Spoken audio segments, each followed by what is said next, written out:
Mazhoranca dhe opozita debatuan këtë të njëjtën në parlament për një kërkesë të bërë nga Partia Demokratike për mocion me debat për genocidin serb në Kosovë. Kreu i grupit parlamentar të Partisë Socialiste, Tauland Balla, tha se kërkesat që vijnë nga Sali Berisha për Kosovën nuk kanë qëllim të mirë, ndërsa i quajti kreun e EPD-s dhëndër të Serbisë.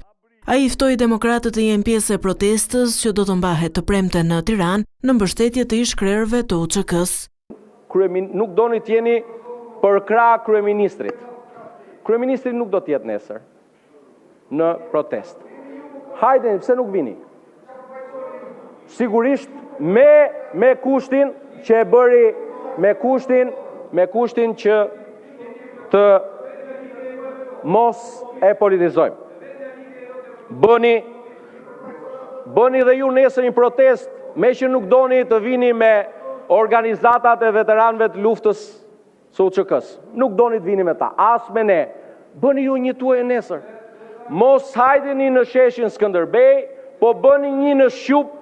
Të njëjtën akuzë bëri Berisha për kryeministrin Edi Rama, të cilin e quajti shërbëtor të Aleksandar Vučić.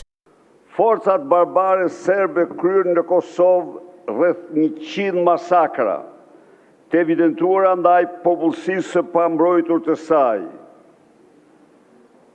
Kështu u vran rreth 1400 fëmijë.